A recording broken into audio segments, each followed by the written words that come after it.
Stacey, and welcome to the kitchen of my old Kentucky home. Today, we're going to be cooking the classics, Kentucky classics, that is. When most people think of Kentucky, often three things come to mind. 1, the Kentucky Derby. 2, fine Kentucky bourbon. And for a lot of people, Kentucky Fried Chicken. Well, we're not going to make the Colonel's recipe. We're going to make my grandmother's recipe today, but I think we're going to have a lot of fun. And Jessica is going to make a classic Kentucky bourbon cocktail, the Old Fashioned, which is also Louisville's official cocktail. Let's get started. So we're not making the Colonel's recipe today, we're making my grandmother's, Fanny Pryor. This is her recipe. We'll need chicken, buttermilk, flour, Crisco, and we're gonna need a couple of tools in addition to the cast iron skillet I have on the stove. We're gonna need a wire cooling rack resting in a baking pan, long handled tongs, and a thermometer to keep an eye on the temperature of the grease that the chicken is frying in.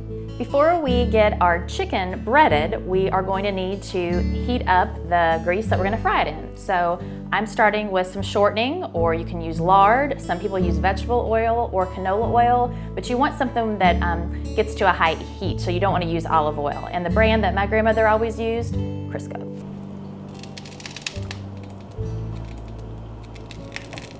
Okay, as this Crisco melts, we're just going to drop a thermometer in and make sure that the temp comes between 350 and 375. Then once we get the chicken in, we're gonna wanna make sure it stays somewhere between 300 and 325. So while our grease is heating in the cast iron skillet, we're gonna make our breading. Now, as I said, Kentucky is famous for its fried chicken because of Colonel Sanders, of course, and his mega empire. But we are not using his secret 7 herbs and spices, or 11, or whatever it was. My grandmother just used simple salt and pepper in hers. So we're gonna add, we'll tell you how many teaspoons in the recipe on the screen. I'll just kind of do it by feel. And salt and crushed ground pepper. And this was just really all the seasoning Grandma Fanny thought she needed, and that was just fine with us. So we're just gonna mix that around. And then I've got a buttermilk wash that we're gonna dredge the chicken in. Sometimes Nanny, that's what I call her, Nanny Fanny, if she didn't have buttermilk, she would just use water also, which was just as well. So the next thing we're gonna do is take our pieces of chicken. I'm gonna start with the smaller ones. We've got a lot of drumsticks. So I'm just gonna dredge that in the buttermilk, like that. And dredge it in our flour mix. Get it real good. I'm gonna lay it on this platter till I get enough on the platter that's gonna fill the cast iron skillet, because we want them all to be cooking at about an equal amount of time. So I'm gonna finish out the chicken.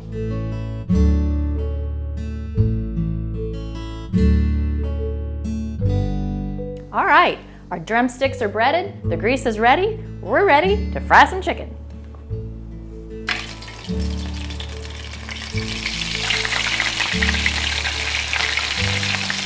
You gotta monitor this the whole time because you don't want it to drop below 300, or you're gonna have, you're not gonna have crispy fried chicken. And if it goes over 375, 400, then we're gonna burn it. So we wanna keep it right in that 300 to 325 mark for the frying. Okay, we've had this cooking for about 5 minutes. I put a lid on, called my mom to make sure I needed to do that. She said that was a good idea, especially on your first batch. And so I'm just gonna check the bottom of this one. And I think this is a perfectly golden brown color that we're looking for. You can make it a little deeper if you like it. These drumsticks have been on about 5 minutes, I guess. And again, it's all about the look and feel more than the time. All right, we're gonna put this lid back on again. Like I said, my mom suggested that this helps heat up, especially that first batch. All right, I'm gonna cook up this next batch of chicken, and you're gonna go watch Jessica make an old fashioned. Since Stacey's making such an iconic Kentucky dish, I wanted to make an equally as iconic cocktail. So we're making Louisville's official cocktail, the Old Fashioned. It was declared our official cocktail by our mayor in 2015 because it was actually invented right here in Louisville, Kentucky at a downtown club that was founded in the 1800s that still exists today. It's a really simple cocktail. We're using Jim Beam Signature Craft, old-fashioned bitters, cherries, orange, and a little bit of sugar. So what we're gonna do first is muddle our fruit, sugar, and bitters together. Got an orange slice here. We're just gonna drop that in the bottom. I'm gonna sprinkle in a little bit of sugar, and this is really your preference for how sweet you like your cocktails, or if you just want it more spirit forward. And then I've got a couple of dashes of bitters right in there. And add a little bit of water. This is just gonna dilute it, bring the flavor of the bourbon out even more. And so I think the secret here to a really good old-fashioned is to give this orange a good solid muddling. So get really hard into the bottom of the glass. You want to get the peel so that the citrus oils come out, and then get the pulp of the fruit. And try to get the sugar a little dissolved in here and mixed really well with the bitters. So cocktails kind of came about before Prohibition. Your spirits might not necessarily have been consistent in quality or particularly good, so they started adding a little sugar, bitters, and fruit. But this version, the delicious bourbon old-fashioned that we all know and love, was made famous here in Louisville at the Pendennis Club. So that's our great tie-in. All right, that looks sufficiently muddled.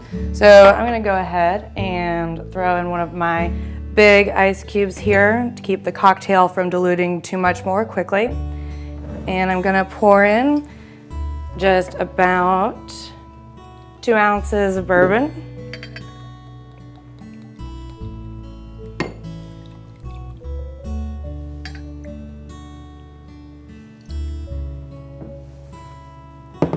Give it a little bit of a stir, and then we're just going to garnish with our cherry. Some people muddle it in, but I like it just kind of as a garnish, and then eat that bourbon-soaked cherry out in the end. I'm using Luxardo because I'm feeling fancy, but you could use something just as long as it's a little bit of an upgrade from a maraschino cherry. But that's all there is to it, a classic Louisville original old-fashioned cocktail.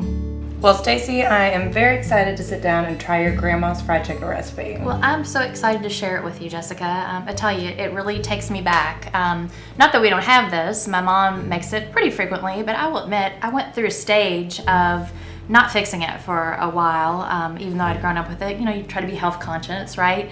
But now that my kids are getting older, I really want to make sure that they are growing up with the same Kentucky culinary traditions that I did, and not only that they experience it, but they know how to make it too.